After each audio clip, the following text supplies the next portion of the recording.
I don't think this video needs an introduction, so first at the very bottom, this should come as absolutely no surprise, we have the Battle of Winterfell. It's hilarious that the epic climactic battle of the entire series both has terrible and visually disgusting action and a story with abhorrent usage of plot armor in every single nanosecond of screen time. I could really go off and rail into the story in depth about why it's so bad, but I'll primarily touch on the action since I've covered most story issues a lot in past videos. Now, the first main thing that's been brought up a lot is the visibility of the action. I understand the creators wanted to creatively show the Long Night as being very dark, but you have to keep the audience in mind. There are certain mechanics within storytelling like unrealistic lighting that viewers naturally accept, as long as it aids the viewing experience. On a technicality, if you were to shoot in these conditions, then yes, it would be pitch black. But that's not how movies and shows operate. Non-diegetic lighting, which is lighting that doesn't have a physical source within the world, has become very commonplace, and thus, viewers have become used to it. So in dark environments, when you don't supply enough non-diegetic lighting, it's even worse because it shatters the norm of lighting dark settings.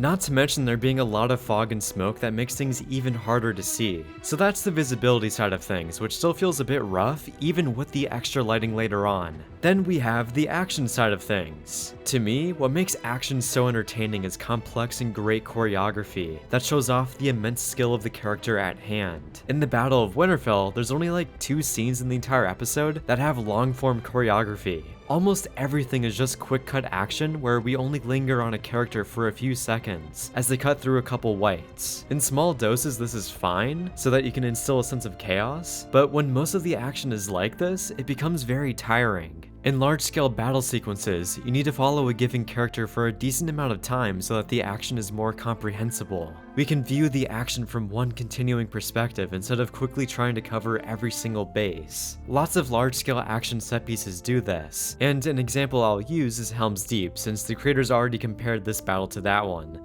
which is pretty sad. You follow each given hero for a good chunk of time, as they are met with certain obstacles that they have to overcome. This gives the action more depth and allows the audience to become more attached to the moment as they adore the brilliant choreography. However, in the Battle of Winterfell, the only 2 characters that got this were Arya on the wall and Jon Snow's wonder to get to Bran.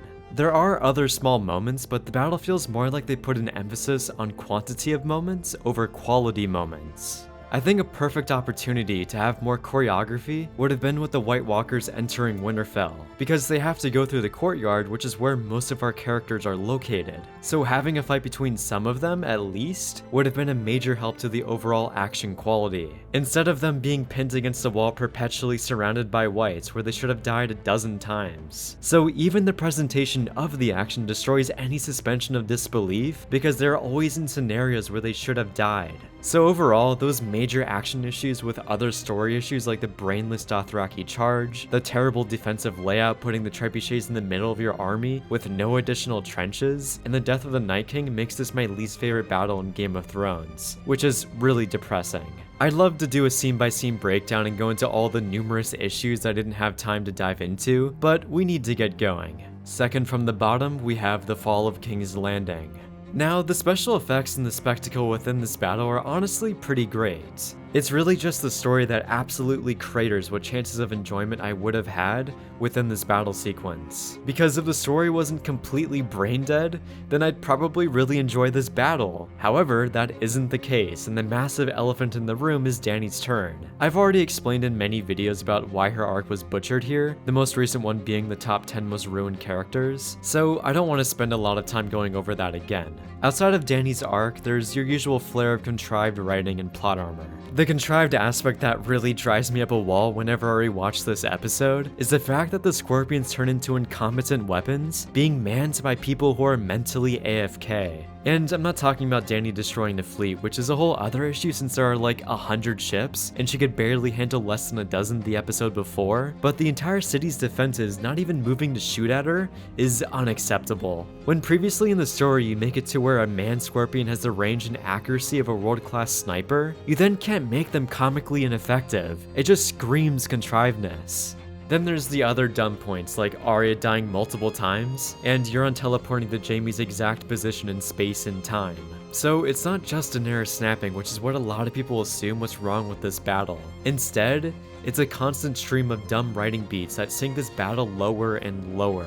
Then, I said the spectacle was pretty great, but the action within the spectacle is really nothing special, and is at times pretty bad. Like, the fight between Jamie and Euron is flat out jarring, and even has a moment that breaks continuity. On top of there not really being any other fight scenes besides the Mountain versus the Hound, which is really the only saving grace of the battle sequence. So in essence, there may be some gorgeous spectacle within this battle that can wow you, but it feels weightless because of how much it's robbed by the writing.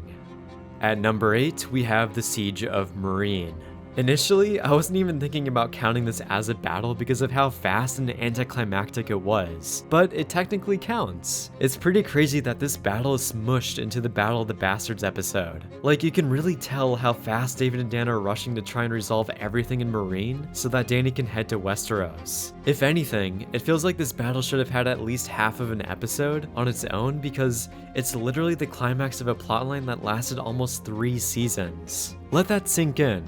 David and Dan resolved the major climactic point in less than 10 minutes. This is probably the biggest example of rushing along the story. Now, from a technical standpoint, Dany can easily smash the Masters because she has dragons and 2 separate large armies. So you may be thinking, well, Supercuts delight, the battle is so fast because Daenerys made slight work of taking out the Masters. But why the hell would the Masters do this then? They're yielding magnificent results by just using the Sons of the Harpy to cause mass unrest within Meereen. Like, Tyrion genuinely didn't know how to stop what was happening. As you can see in the beginning of season 6, Meereen is basically a ghost town entrenched in misery and fear. The second the Masters withdraw the Sons of the Harpy, Meereen instantly explodes with life and social prosperity. So the question stands in that, why would the Masters not continue doing this and watch the city slowly die and wither away? Especially since they know that Daenerys will be leaving to Westeros soon, which is also confusing as to why they destroyed her fleet. And instead they decided to use the Sons of the Harpy, who are just regular people with no fighting experience, as a full force army to take over the city. So David and Dan are essentially jerry-rigging the story into a nonsensical direction so that it can quickly end and Dany can move on without any burdens. Because, unsurprisingly, the Sons of the Harpy are quickly snuffed out by Dany's army, and she uses her dragons to instantly make them surrender. Watching her torch a ship with her 3 dragons is a satisfying moment with some payoff, but that's really the only positive aspect of this entire sequence. The only reason why I wouldn't put this lower in the battle ranking is because the writing doesn't infuriate me as much as the Battle of Winterfell and the Fall of King's Landing. It's just here and blending into the corner as you forget about it, since the Battle of the Bastards is much more memorable and overshadows it completely. For number 7, we have the Iron Fleet surprise attack. This is again another small battle that I would count because of its large scale and it's an actual scene, unlike the assault on Casterly Rock, which is kind of just a montage. The main reason that I'm putting this battle low on this list is because it's really short and there aren't a ton of impressive aspects about it. It's mostly generic quick cut action, which gets the job done. Then there's one satisfying choreographed scene where Euron kills the Sand Snakes. This feels kind of fan-servicey because of the fan hatred towards them, but it was still good nonetheless. In particular, I like the variety in weapon combat in terms of Euron countering the spear and the whip. Then there's a few minor writing flaws, like Euron's fleet being able to sneak up on them so easily, and them kind of just leaving Theon Greyjoy behind to live. How generous of Euron to allow Theon the opportunity to come back and save his sister. Since the scene is 5 minutes, there's not a ton to talk about, so yeah. On to number 6, I'm kind of cheating a little bit, but it's the Battle of the Stepstones. The video does say Game of Thrones, but I'll rope in House of the Dragon just to see where this battle ranks in comparison to the others. This may seem relatively low, but keep in mind, it's kind of hard to compete against other battles that are much bigger and longer. Because that's the main downside to this battle in that it only lasts for 3 minutes excluding the Daemon Rush. Which, going into that, I still see a lot of people knock it for having plot armor, and I still stand by the fact that it's believable. The archers are very far away trying to hit a target in full sprint, moving erratically and taking cover occasionally. So the fact that he is hit with 3 arrows, I might add, since people act like he doesn't get hit once, is fine. With that out of the way, I really like the concept of Daemon doing an all-out rush for his life. It's infused with high adrenaline, that is severely aided by the fact that there's a lot of build-up to this moment. Ramin Djawadi also helps the scene with his haunting score, that then explodes simultaneously with the action. I really love the progression of this scene, as he just barrels through people and eviscerates them, makes him come across as such a badass and thus makes him an even cooler character. This paired with a short battle right after, I think at least puts this in the middle of my ranking. There are some shots with some wonky VFX, like the blood effects oddly looking bad, but like usual, this battle hosts a lot of chaotic energy. It was cool though to see Lord Corlys rip through people and gave the action another fun perspective to follow in the mayhem. At number 5, it's the Spoils of War, or the Loot Train attack. Despite this battle taking place in a rather bad season of the show, it still manages to be pretty good. It does have its flaws obviously, but it has some high points for action. The initial breach of Dany lighting up over a dozen people with her dragon is one of the most iconic moments in any battle sequence. It just hits you with an orgasmic rush of satisfaction because we've been waiting for this kind of moment for 6 seasons, along with the execution being brutal and practical. I'm really happy that most of the fire stunts weren't done digitally, and it makes the action so much more authentic. Your jaw just hits the floor because you've never seen anything on this scale before. Then for the Dothraki, the action has an interesting dynamic because you see 2 completely different styles of fighting clash together, and a style that severely counters the other, as Robert Baratheon said. We see some cool variety like Dothraki shooting arrows from horseback, dual wielding araks, and their superior dexterity and speed as they take down multiple Lannister soldiers before dying. I've also kind of skipped over it, but the beginning of this battle is an outstanding example of perfect build-up. It first interrupts a normal dialogue scene with a distant rumbling of horse hooves, to the frantic realization that they're going to get rolled up on, and they need to quickly form a tangible defense, to the reveal of the massive army coming over the horizon in which the heroes realize they are screwed, and then the even bigger reveal of a dragon heading right for them, and it's about to turn into a bloodbath. It's literally a perfect escalation that gets you really hyped and reminds me of the opening battle in The Mummy, which I adored growing up. Also, in the build-up, I love the quick cuts of Lannister soldiers shitting their pants. It really allows you to sympathize with them and how much fear they must be feeling. Then from a technical standpoint, the battle is really impressive to me, because you have to simultaneously juggle the ground assault and the air assault. I think the creators found a good balance in terms of presenting the battle because it could have been very incoherent. It flows really well, and even the quick moments of action have more time to breathe and aren't just quickly thrown in to artificially make the edit more chaotic. Then one last thing about the action before going into the writing side of things. I think the wonder with Bronn in the middle of the battlefield was a great creative decision. It geniusly shows us this uninterrupted hellish experience of dragon warfare and allows the audience to watch in horror as to how brutal and crazy this must be to go through. Like, I'd even be scared to go through this if I was fighting for Daenerys. So for the writing, there are a few nitpicks, like why didn't Dany do a strafe run down the defensive line of Lannisters, and why she destroyed the food instead of capturing it, but those are pretty minor to me, and the ending is much worse in my opinion. David and Dan simultaneously wanted to keep Jaime Lannister alive, but they also wanted him to be in the battle. So getting him out alive just fundamentally wouldn't make sense, and Bronn tackling him into the water and miraculously swimming an entire lake distance away is ridiculous. Not to mention that Jaime is wearing full-plated armor. It sucks that David and Dan couldn't come up with a better way to get around it. Just thinking about it now, a significantly better change would be to have Jaime become traumatized by watching his men getting torched and have him simply run away. Then he can deal with the burden of abandoning his post and the betrayal of his men, which eats him alive internally. This could also be a contributing factor for him going north to fight for the living because he wants to make amends for his cowardice in the past, not him teleporting out of the battle so he can artificially remain in the story. So it's pretty unfortunate that the ending to this battle sucks, because if that wasn't the case, then I'd put it higher.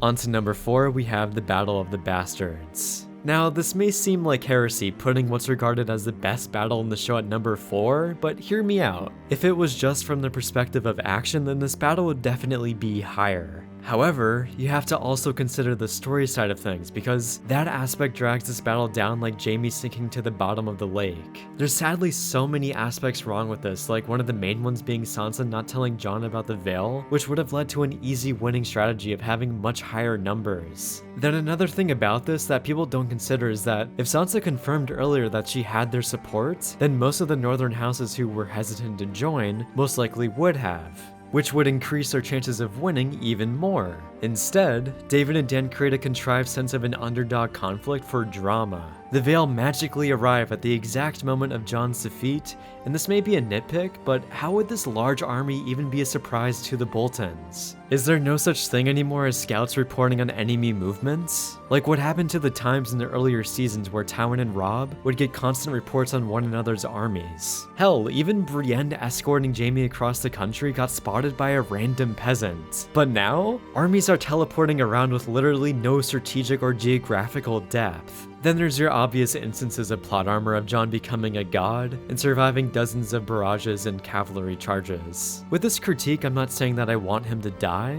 but instead, I want him to sustain some kind of injury, because if he can survive this, then he ruined the realism and sense of danger that were set in the earlier seasons. There are some other minor issues, like 1-1 basically going into the war naked and with no weapons, the mostly idiotic military strategy, there not really being any characters on the villain side fighting that you care about. Within 2 minutes of the battle, there are massive piles of body, along with it being confusing as to why it's so condensed when everyone is spread out, and people who don't understand the concept of not running in a straight line.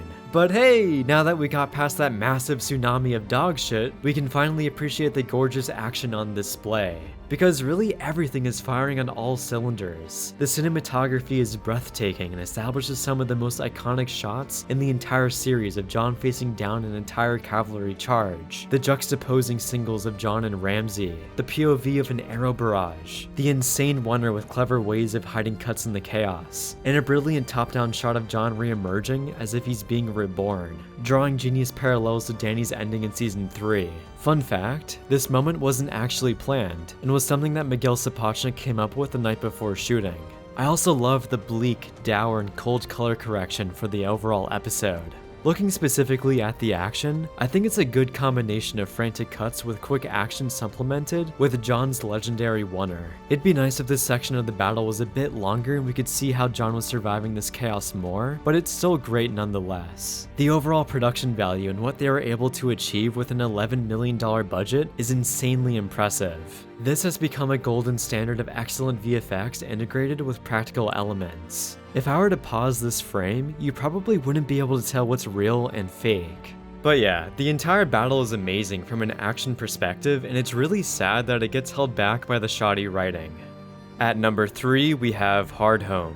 Unlike battles before this, I honestly can't think of any big flaws that deteriorate my enjoyment of this. It completely comes out of nowhere, and the pure excitement you feel from being this surprised by a sudden battle was truly a special experience. It absolutely floors you as all the characters are left extremely vulnerable. Miguel Sapochnik perfectly captures the panic and hysteria of people being terrified, and I think hiding the undead behind the wall for a period of time adds to the horror buildup. That, and it acts as a good way to naturally slow down the enemy so that they don't immediately destroy our characters. Now, the action is predominantly quick cut and fast paced, but I think that's much more justified because this isn't a battle, it's a massacre. We do get some occasional choreographed moments, and in particular, I love the tracking shot of Jon running through the battle and doing a 360 chop on a white. We also get to see 1-1 absolutely obliterate his foes for the first time, which is amazing too. Then besides most of this chaos, we get a duel between Jon and a White Walker. The introduction of the White Walker in particular was so badass and perfectly framed, along with it having thematic significance of fire and ice. But besides this opening shot, the White Walker destroying this seemingly powerful character makes you think Jon is screwed for the fight. And he pretty much is, and he kind of wins due to a lucky instance in that he caught the White Walker off guard since he was expecting his sword to shatter.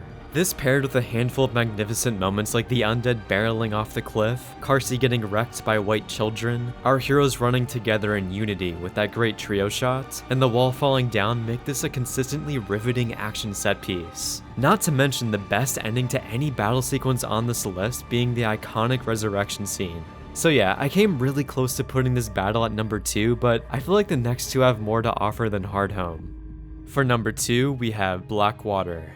Before going into the action, I want to point out how expertly crafted the build-up to this battle was. Because through the entire season, there's this constant dread in the air that King's Landing will essentially be helpless if Stannis decides to attack them outright. Even leading right up to the battle, there's this nauseating feeling of helplessness, accentuated by different characters. Then it's all relieved by an immensely clever action made by Tyrion in blowing up Stannis' fleet. This adds to that euphoric rush of relieving that defeated mentality, along with this moment just being jaw-dropping from how impressive the visuals and VFX are. It kind of reminds me of the initial strafe that Daenerys does, but this moment has way more build-up and story significance. This moment leads to a more triumphant feeling, and throughout the battle there's this ebb and flow of going from a winning and losing mentality. Because even though this explosion evened the odds a bit, there's still a daunting task in front of them as they still have another half of Stannis' army to repel. This makes the battles story-wise feel a lot more dynamic and unpredictable as to who you'll think will win, even though Tywin is technically on the way.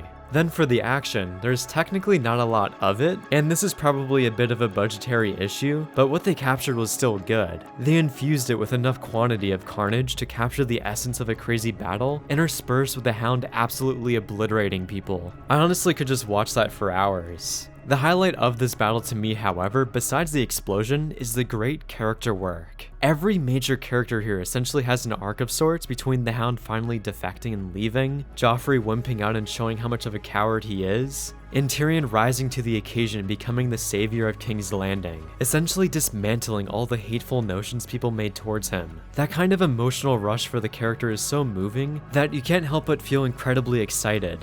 There is some more character work with Sansa and Cersei, but I honestly found that their scenes hurt the pacing of the battle. Their scenes are good, but an unfortunate side effect is the antsy feeling of wanting to get back to the action. It kind of feels like these interjected scenes were more of a way to pad out the length of the battle because of the relatively small budgets. Then the scale was still impressive with so many wonderful wide shots of rushing the beach and scaling the walls. And hey, a character actually sustained some kind of major injury, and they didn't even make a complete blunder like Jon Snow. It still pisses me off that he faces no consequences for his mistake of falling into Ramsay's trap. But yeah, the Blackwater is an outstanding battle and it's the first time in which we get to witness an action scene on this magnificent scale.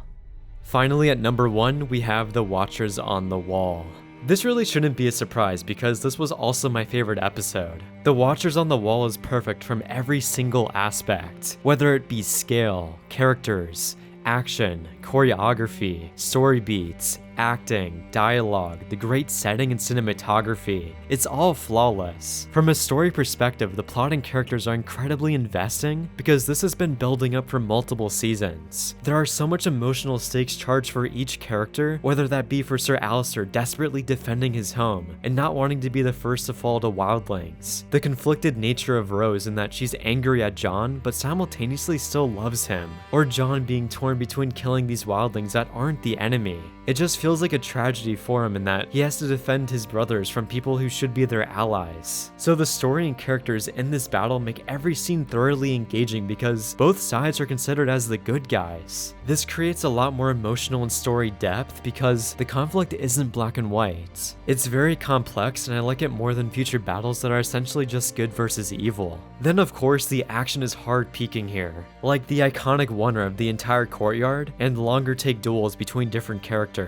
The Watchers on the Wall is also really the first and only battle when you think about it that has character duels, where we have Tormund versus Sir Alliser and Jon versus Styr. The only other battles that has a character duel is in the Bells between Jaime and Euron, which is just yeah, and then Battle of the Bastards where Tormund kills Small Jon, who really didn't have any characterization, and Jon killing Ramsay, which was just more of a butchering. I think character duels creates a great dynamic in which you have stakes on both sides of the action, like you kind of wanting Tormund and Alliser to survive and for Jon to kill Styr, instead of the generic mowing down of random unnamed enemies. It actually creates an investment for this action scene. Then there are so many iconic moments, like a giant impaling someone with his bow and arrow, dropping the scythe, a giant riding a mammoth, and the boys coming together to take down a big Chongus. It makes the battle consistently exciting as it offers fresh and fun moments. You can really tell that the budget is much higher here than the Blackwater, and makes me wonder how much better that battle sequence would have been with a bigger budget. Because this battle just keeps you in a constant state of amazement because the background action is always dialed up to 11, and there's so much VFX casually being used to great effect. Then this is something that probably isn't brought up a lot, but I think the pacing of this battle is spectacular, because most battles start and are essentially a full sprint to the finish, but the Watchers on the Wall feels like a marathon. There are a lot of great character beats planted throughout this battle, like Samwell becoming more brave and even helping a scared Pip, Jon and Sir Alliser's delightful conversation, and different characters getting to take charge, which essentially gives some cooldown time between certain action beats. That and the war speech from Sir Alliser is fucking amazing, and I just adore his character. Also, I haven't even touched on the tragic ending of Jon losing Rose. The battle ends with such a dramatic gut punch, and the convention break in which the creators used slow motion for the first time was genius. It links us into Jon's headspace as we are solely focused on his misery amongst the chaos surrounding him. I can really talk about this masterpiece of a battle for like an hour and why it's so amazing, but yeah, for the sake of your time, I'll end it here. Thank you for watching, and let me know in the comments what your ranking would be. I'm genuinely curious because I know a lot of people's favorite battle tends to be the Battle of the Bastards, and I'm curious what you guys think. And by the way, this video was voted on by my patrons.